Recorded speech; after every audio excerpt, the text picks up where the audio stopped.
Olá, tudo bem? Eu sou o pastor, professor Vicente Paulo Leite. Nesse momento nós estaremos dando continuidade ao nosso estudo do livro do Apocalipse. Desta feita, na condição de autor do livro Apocalipse Desvendado, nós também estamos para a nossa instituição gravando esses vídeos para que o aluno possa nos acompanhar também em forma de vídeo. Desta feita nós estaremos gravando, portanto, o capítulo de número 8 deste livro. Capítulo de número 8, nós vamos estar aí falando acerca das 7 trombetas e dos anjos que tocam estas trombetas. Entretanto, neste capítulo nós temos apenas o toque de 4 trombetas. As primeiras 4 trombetas estão nesse livro, no capítulo 8, e as demais estão no capítulo de número 9. Antes de darmos continuidade ao comentário do capítulo 8, nós gostaríamos de fazer uma sinopse. Introduzirmos aqui uma breve palavra acerca dos capítulos que antecedem o capítulo 8. Desta forma, nós vamos dar início aqui pelo capítulo de número 1, onde o texto nos fala que João está exilado na ilha de Patmos e tem uma visão do Cristo glorificado, ressurreto e glorificado, e andando entre os 7 castiçais de ouro, que representam nada mais do que a própria igreja, a totalidade da sua igreja. O ponto central é que Cristo é o Senhor da igreja, e não somente o Senhor da igreja, ele é o Senhor da história. Ele aparece aqui como juiz, ele aparece como Senhor e aparece como tendo as chaves da morte e do inferno. Tudo isto está no capítulo de número 1. Na condição de juiz, ele decide e afirmamos que aí não há recurso, não há instância superior para apelar contra a sua decisão. E na condição de Senhor, ele governa, ele tem o domínio de todas as coisas. E como tendo as chaves da morte e do inferno, significa que a morte não age por conta própria. A morte está sujeita ao seu comando, bem como o inferno. O inferno não tem comando próprio, não tem soberania com relação àqueles que ali estão. Até porque Cristo, na condição de ter as chaves da morte e do inferno, significa que até do inferno ele é Senhor. É ele que manda, ele que está no comando. Já no capítulo 2 e 3, nós encontramos as 7 cartas escritas à igreja da Ásia Menor, começando por Éfeso até a igreja de Laodiceia. Cada carta mostra elogios, repreensões e promessas.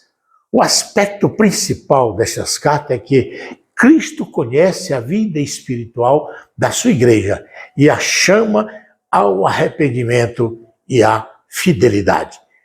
Isto mostra que antes dos juízos do mundo, Deus trata com o seu povo. No capítulo 4, nós encontramos aquela visão estarrecedora, a visão onde João é convidado para chegar-se até os céus por intermédio de uma porta que se lhe é aberta. Ele diz que viu uma porta aberta nos céus, e uma voz, como aquela primeira voz que falara consigo, ele até dá o tom daquela voz de trombeta, que o convida. Sobe aqui, quando de imediato ele é arrebatado em espírito. Aqui, pela segunda vez, nós encontramos João sendo arrebatado em espírito. No capítulo 4, nós encontramos pela segunda vez a expressão imediatamente achei-me em espírito. Há quem ache que há uma repetição de um mesmo fato. Entretanto, não é isso que está registrado. No capítulo 1, versículo 10, nós encontramos João dizendo: achei-me em espírito no dia do Senhor e ouvi de trás de mim uma grande voz, como voz de trombeta. Com isso, ele está recebendo de imediato um comando para gravar e escrever. Com isso, ele está recebendo um comando para escrever as 7 igrejas. E toda a visão que se lhe é dada aqui, a partir desse achado em espírito, é uma visão aqui na terra. Ele é convocado, ele é elevado ao estado de visão espiritual, mas uma visão limitada ao aspecto da terra. Aqui ele vê Cristo glorificado, ele vê as 7 igrejas. Diferente do capítulo 4, quando versículo 2, quando o anjo que se lhe apareceu diz: sobe aqui. E nisso, no versículo 2, ele diz que imediatamente ele se achou em espírito. Agora em espírito para uma nova dimensão. Não mais aquela dimensão terrena, mas agora uma dimensão celestial. E a partir daqui, ele vê o trono de Deus, ele vê os 24 anciãos, ele vê em torno do trono as 7 tochas, as 7 lâmpadas no altar, em volta do trono de Deus, e o texto vai dizer que aí são os 7 Espíritos de Deus. Vê também os 4 querubins. Enfim, aí está o capítulo 4. Capítulo 5 é uma visão mais ampliada, onde ele tem a visão do livro selado e dos 7 selos e a ação do Cordeiro em tomar este livro em suas mãos. No capítulo 6, nós encontramos a abertura dos 6 primeiros selos.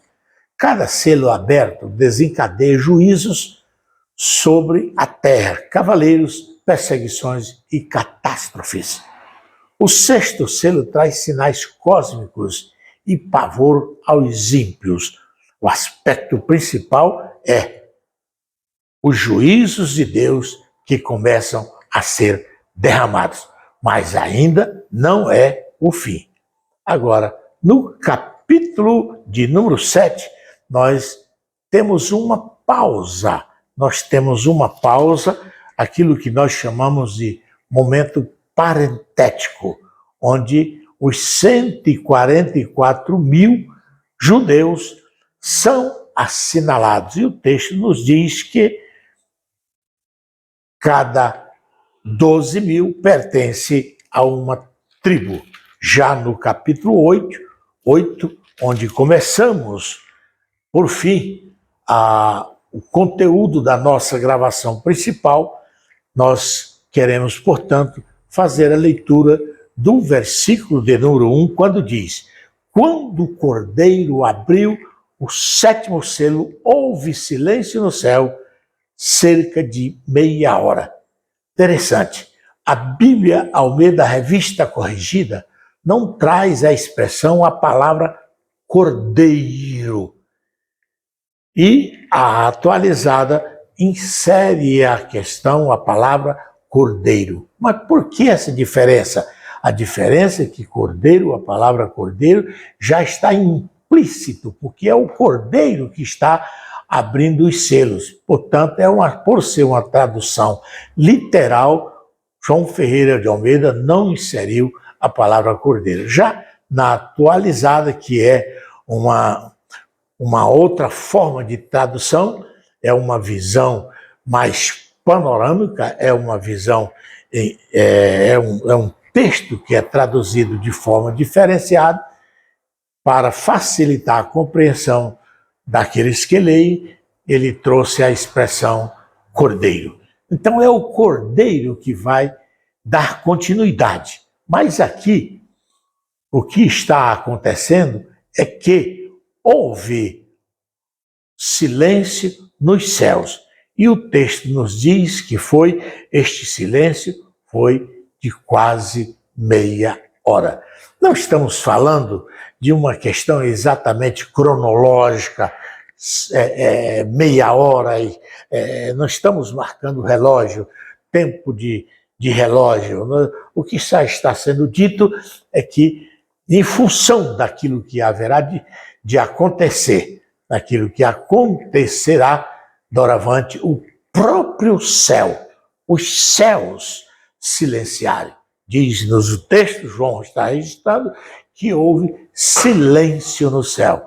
Eu fico pensando, um céu onde os querubins, vejam, a princípio nós imaginamos já os serafins por sobre o trono dizendo santo, santo, santo é o Senhor dos Exércitos. E aqui no capítulo 4, os querubins em volta do trono estão continuamente também dizendo santo, santo, santo é o Senhor Deus, o Todo-Poderoso, aquele que é, aquele que era, que é e que há de vir. De repente, esses seres espirituais, essa ordem angelical, faz silêncio juntamente com todos os céus. Os céus silenciam, os trovões, as vozes, os relâmpagos, que são comuns aqui no registro do Apocalipse, essas manifestações, elas são suspensas. Há um silêncio total no céu.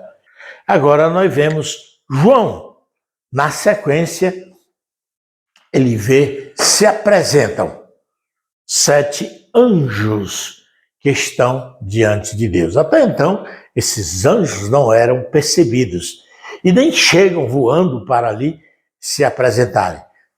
A revelação é progressiva e esses anjos se apresentam e o texto vai nos dizer que lhes foram dadas 7 trombetas. Eles não trouxeram trombetas, eles não são dono das trombetas, eles não trazem essas trombetas, mas as trombetas são lhe entregues. E o texto vai fazer uma pausa, uma espécie de interregno, um momento parentético, quando os anjos estão aqui enfileirados para tocarem as trombetas. João insere uma outra situação. Ele diz que viu um outro anjo que também fica em pé diante do altar. E esse anjo se apresenta com incensário de ouro e foi-lhe dado muito incenso para oferecer com as orações de todos os santos sobre o altar de ouro que se acha diante do trono. Então, nós, até quem já tenha dito que esse anjo aqui é a pessoa de Jesus, porque sacerdote é Jesus, é o sumo. É verdade, Jesus é o sumo sacerdote. E aqui não está um anjo fazendo uma atividade que se acrescente ao sacerdócio realizado por Cristo, porque o que Cristo fez já foi completo, e aqui Cristo não completaria essa sua atividade sacerdotal. Portanto, é uma revelação daquilo que está acontecendo. Orações que foram feitas, tanto no período do Apocalipse, quanto em outros momentos, que não foram atendidas, reveladas, que Deus reservou pelo seu próprio poder, agora são colocadas neste candelabro, neste incensário, para que sejam oferecidas. Mas, quando isto acontece, e João oferece estas orações, porque a Bíblia vai dizer que elas sobem até a presença de Deus, não é que o anjo está na terra, mas de onde o anjo está, essa fumaça, esse cheiro agradável sobe até a presença de Deus e que, de repente, João toma o seu incensário e o enche de fogo do altar.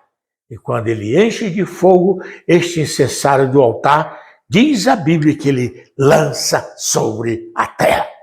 Agora o silêncio vai ser rompido. Até então, silêncio profundo. Ninguém ouve um ruído de nada. Mas no final do versículo 5 está dito: e houve trovões. O silêncio, portanto, rompido, é rompido com trovões, vozes, relâmpagos, e a terra é sacudida com terremotos. Agora sim, o primeiro anjo está preparado, enfileirado para tocar a trombeta. E quando toca a trombeta, diz-nos o texto de Apocalipse que houve saraiva de fogo. Meu Deus! Mas não somente uma saraiva de fogo. Essa saraiva de fogo, conforme está escrita, está misturada com sangue. Com sangue. E essa saraiva de fogo com sangue fora atirada sobre a terra. É aqui, então, que começa as maiores aflições. A terça parte da terra, árvores, e toda árvore verde é queimada com essa saraiva de fogo. Mas apenas a terça parte. A segunda trombeta vai nos falar de uma grande montanha que é cortada e atirada no mar. E o mar se torna a água do mar. Uma terça parte da água do mar se torna sangue, em sangue. E aí, concomitantemente, morre a terça parte daquilo que é vivo dentro do mar. A terceira trombeta, agora na sequência, diz que o anjo, ao tocar nessa trombeta, os rios, a terça parte dos rios, ou seja, onde estão aí toda a fonte de água doce, se transforma em absinto, águas amargas. E isso foi provocado por uma estrela, uma grande estrela, em forma de tocha que foi lançada aí dentro das águas doces. Na fonte, de maneira geral, o Senhor alcança todas as fontes. As águas tornam-se amargas, um terço das águas tornam-se amargas, um terço da vida do mar desaparece, torna-se sangue, e a terra está sendo sacudida de forma numa porcentagem de um terço. Agora, nós encontramos aqui a última trombeta deste capítulo, que é a quarta trombeta. A quarta trombeta é tocada e a terça parte, diz o texto bíblico, a terça parte do sol é ferida. A luz do sol já não vai dar mais já não tem mais aquela força, porque ela é reduzida a um terço.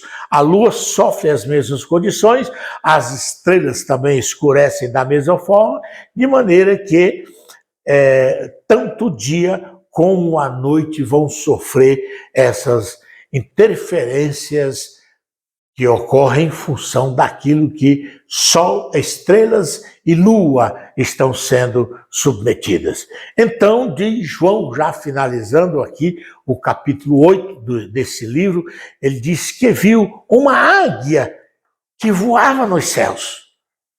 Não é um pássaro, é um anjo em forma de águia que dizia com grande voz. Lembre-se que o silêncio foi rompido. Silêncio foi interrompido e agora ouve-se nos céus uma grande voz dizendo: ai, ai e ai dos que moram na terra. É um lamento por causa das restantes vozes da trombeta dos 3 anjos que ainda têm de tocar. Portanto, as 3 trombetas que serão tocadas fazem referência aos 3 ais que virão sobre a terra. Aqui, queridos, nós encerramos rapidamente o comentário do capítulo 8 e, na sequência, comentaremos o capítulo 9, que trata da 5ª e 6ª trombeta, onde haverá aí o momento parentético, e no capítulo 11 nós encontraremos a 7ª e última trombeta, sabendo que o capítulo 10 nós vamos encontrar aí os anjos e os trovões, que não se lhe é permitido gravar a voz desses trovões. Mas isso fica para o próximo vídeo. Um abraço, até o próximo vídeo.